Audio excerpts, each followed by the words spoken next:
వైశాల్యము మరియు ఘనపరిమాణము. దీర్ఘఘనం యొక్క ఉపరితల వైశాల్యం. పిల్లలు, ఈ పాఠ్యాంశంలో మనం దీర్ఘఘనం యొక్క ఉపరితల వైశాల్యాన్ని ఏ విధంగా కనుక్కోవాలో నేర్చుకుంటాం.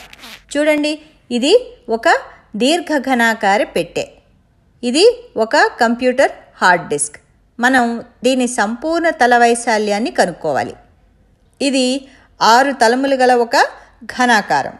1, 2, 3, 4వ తలం, 5వ తలం మరియు 6వ తలం. ఇది మొత్తం 6 తలాలు ఉన్నాయి. కాబట్టి సంపూర్ణ తల వైశాల్యం కనుక్కోవడానికి ఈ 6 తలముల మొత్తం వైశాల్యాల్ని కలపాలి. అసలు మనం ఉపరితల వైశాల్యాన్ని ఎందువల్ల కనుక్కోవాలి? ఉదాహరణకి, ఒక పెట్టె తయారు చేయడానికి ఎంత అట్టముక్క అవసరమవుతుంది? మనం ఒక అట్టపెట్టెల ఫ్యాక్టరీ నడుపుతున్నాం అనుకోండి, 1,00,000 అట్టపెట్టెలు తయారు చేయాల్సిన అవసరం ఉందనుకోండి. అప్పుడు ఈ పెట్టె యొక్క అన్ని తలాల వైశాల్యాలు కనుక్కొని వాటి మొత్తాన్ని కలిపితే దాన్ని సంపూర్ణ తల వైశాల్యం వస్తుంది. ఆ తర్వాత ఈ సంపూర్ణ తల వైశాల్యాన్ని 1,00,000తో గుణిస్తే 1,00,000 పెట్టెలకి ఎంత అట్ట అవసరమో మనకి తెలుస్తుందన్నమాట. ఇప్పుడు మనం ఈ ప్రక్రియ ప్రారంభిద్దాం. మొదట మనం ఆ పెట్టె యొక్క పొడవు, వెడల్పు మరియు ఎత్తు లేదా లోతు కనుక్కోవాలి. ఈ పెట్టె యొక్క పొడవు L అనుకుందాం. దాదాపుగా 10 నుంచి 12 సెంటీమీటర్లు ఉంటుంది. ఇది పెట్టె వెడల్పు, ఇది పెట్టె ఎత్తు.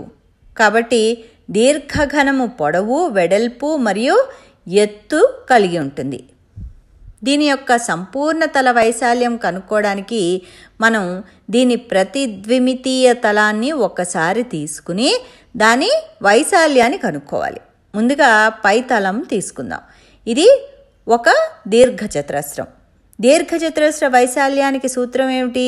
పొడవు ఇంటూ వెడల్పు అంటే L ఇంటూ B.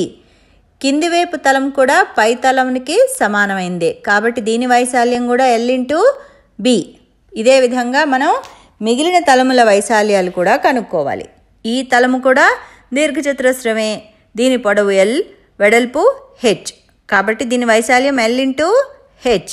అదేవిధంగా దీనికి ఎదురుగా ఉన్న తలము యొక్క వైశాల్యం కూడా L ఇంటూ H, ఎందుకంటే ఈ 2 తలాలు సమాన వైశాల్యాన్ని కలిగి ఉంటాయి. ఇప్పుడు మనం 4 తలముల వైశాల్యాలు కనుక్కున్నాం. ఈ పక్క తలం యొక్క వైశాల్యం B ఇంటూ H, ఎందుకంటే ఇక్కడ పొడవు B మరియు వెడల్పు H, కాబట్టి దీనికి ఎదురుగా ఉన్న తలం యొక్క వైశాల్యం కూడా B ఇంటూ H. అన్ని తలముల వైశాల్యము అంటే సంపూర్ణ తల వైశాల్యము is equal to L into B plus L into B plus L into H plus L into H plus B into H plus B into H.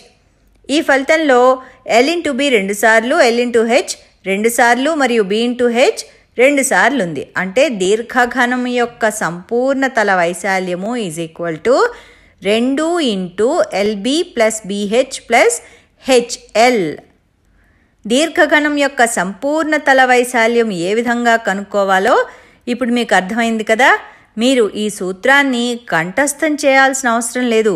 ఎందుకంటే ఉదాహరణకి ఒక దీర్ఘఘనం నేలపై నిర్మించబడి ఉందనుకోండి, దానికి రంగు వేయాలంటే ఎంత మేరకు దాని ఉపరితలానికి రంగు వేయాల్సి ఉంటుంది? ఇప్పుడు మనం దాని కింది భాగాన్ని లెక్కలోకి తీసుకోవాల్సిన అవసరం లేదు కదా. అంటే మనం కేవలం 5 తలముల వైశాల్యం కనుక్కుని అంతవరకు రంగు వేస్తే సరిపోతుంది. అంటే మనం సంపూర్ణ తల వైశాల్యం నుంచి భూమి యొక్క వైశాల్యాన్ని తీసేయాలి. భూ వైశాల్యం ఎంతో మనకి తెలుసు. 5 తలముల వైశాల్యం కనుక్కోవడం సులభం కదా. మరి తర్వాత పాఠంలో మరిన్ని విషయాలు నేర్చుకుందాం.